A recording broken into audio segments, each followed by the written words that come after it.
The climate crisis is a fossil fuel crisis. We need to stop drilling for fossil fuels completely. We will rid ourselves from our current dependence on fossil fuels. The fossil fuel industry and the future of humanity are fundamentally incompatible. Ultimately, we and the whole world need to reduce our dependence on fossil fuels altogether. That's great.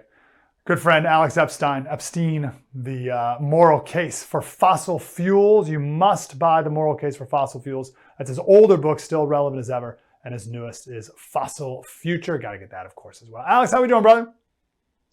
Doing great, Mike. I disagree with all those comments, so we have a lot to talk about. How can that be? Why are they wrong?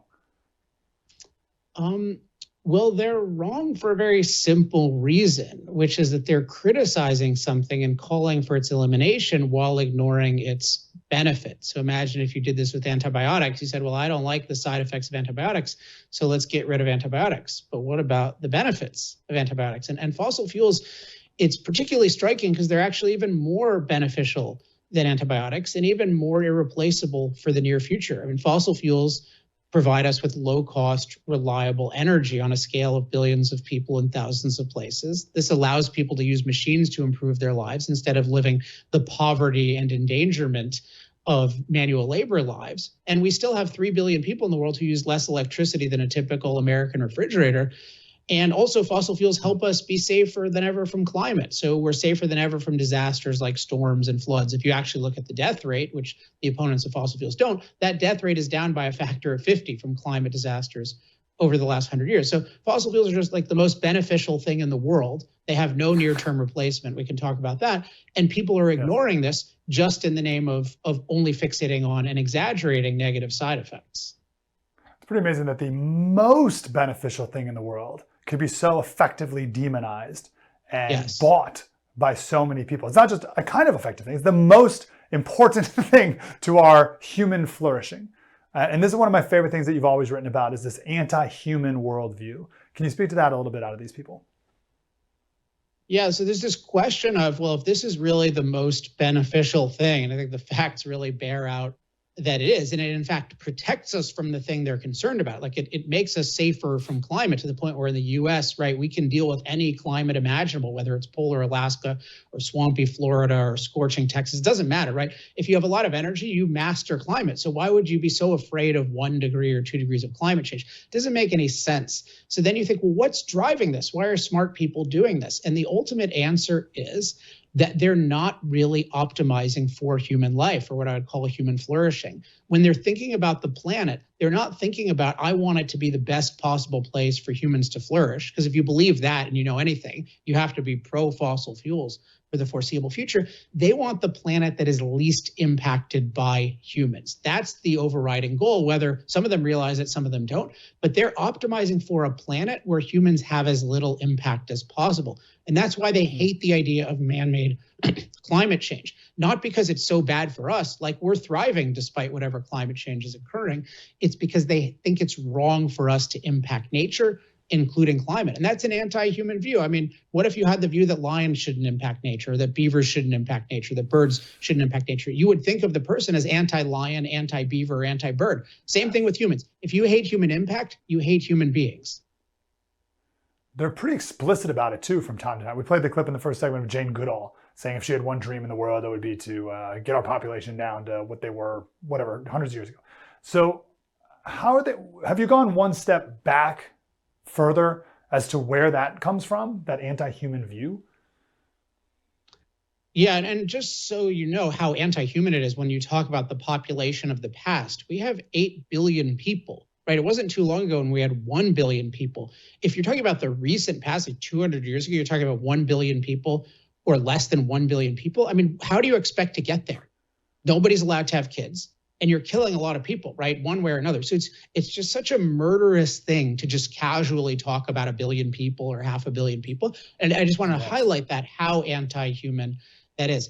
Now, in terms of where it comes from, there's a very interesting kind of history of it, because in a sense, it's a modern perversion. What you have in primitive times is a kind of nature worship, where you are afraid of, you're against human impact, not because you think humans are bad, but you're just afraid of nature gods punishing you. So you're afraid, like, if I do the wrong rain dance, or like it's going to cause problems or something like that, or if I do this, it's angering the gods. And you don't have a physical understanding of how the world works, so it's kind of understandable. But the modern version really says it's not really the belief that our impact is just going to destroy us, although they definitely promote that.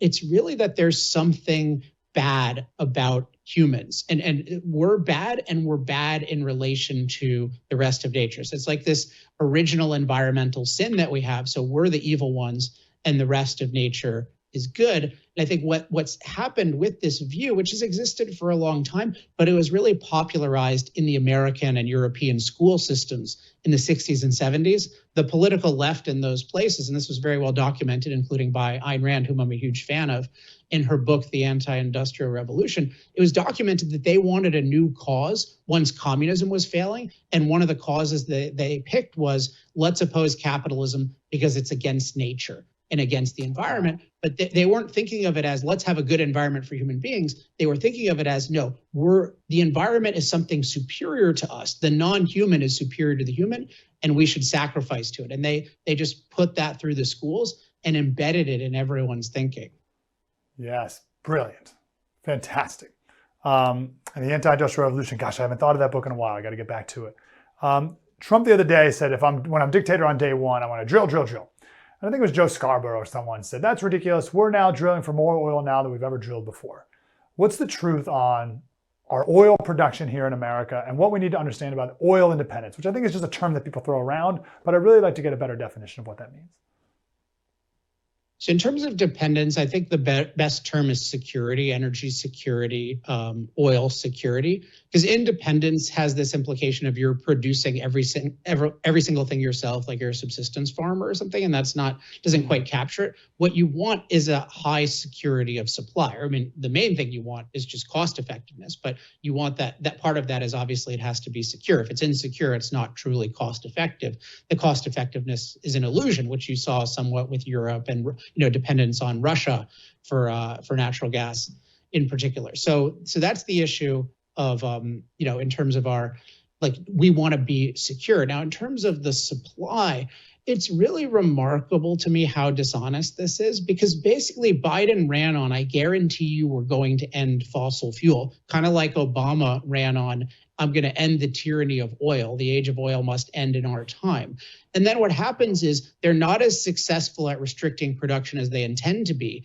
And then they take credit for that. They say, hey, look, production's not so bad under our administration. Yeah, but that's because of the people who opposed you, not because of you. So there were certain dynamics in place that were increasing production, but Biden has done his best to suppress production. So he certainly suppressed production relative to what would have occurred. And most importantly, he is threatening the future of production. You don't get lower gasoline prices by changing your policy today and it affects today. It's the policy of yesterday. So he is hurting many, many future tomorrows through his energy policies. Great point. So technological progress, we live in an era where it gets better and chips get smaller and processing speeds get faster, et cetera, et cetera.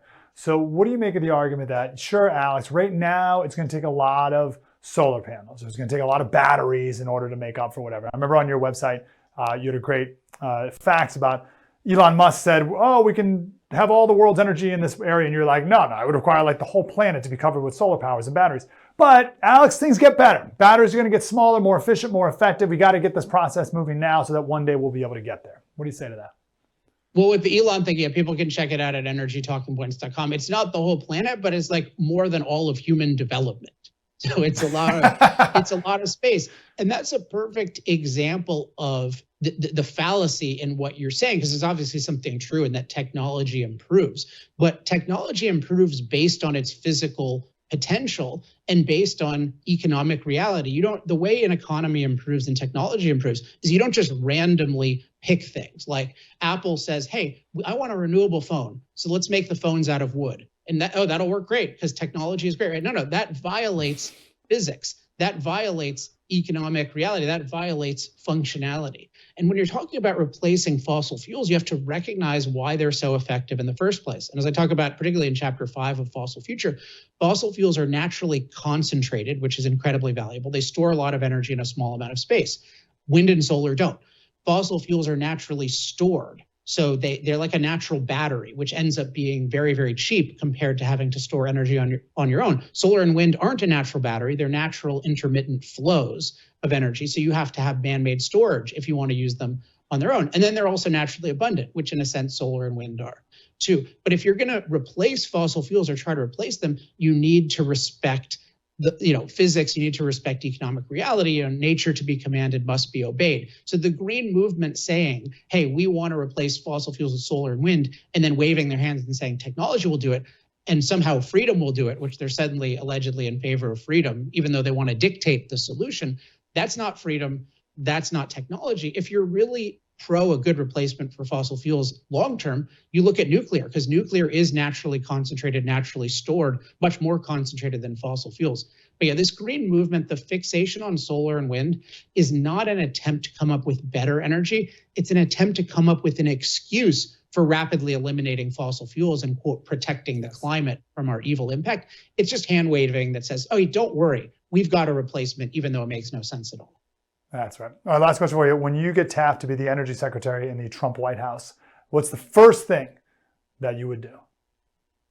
Well, I'm definitely not going to be energy secretary. I'm happy to be. I advise about 200 major political offices. I'm very happy doing that. I'm happy to advise President Biden if he wants my advice, or certainly a future Republican president as well. And I'll advise them much more broadly than energy, because Department of Energy is actually pretty limited in what it does. It has a lot of nuclear weapons type stuff. I mean, the major thing you need to do is have a positive, comprehensive, what I call energy freedom platform. And just very quickly, there are just 5 things you need to do that can totally transform America and the world. You need to liberate domestic development. You need to end preferences for unreliable electricity. You need to reform air and water emission standards to use true cost-benefit analysis, which EPA doesn't, which is a disaster. You need to decriminalize nuclear. And then you need to address CO2 emissions long-term, not by punishing America, but by liberating innovation in things like nuclear and deep geothermal, and even solar and wind, if they can ever manage to produce reliable electricity. So I would say have a positive energy freedom agenda and really have good arguments for it. And so that's what I do at Energy Talking Points, and people can check out more at energytalkingpoints.com.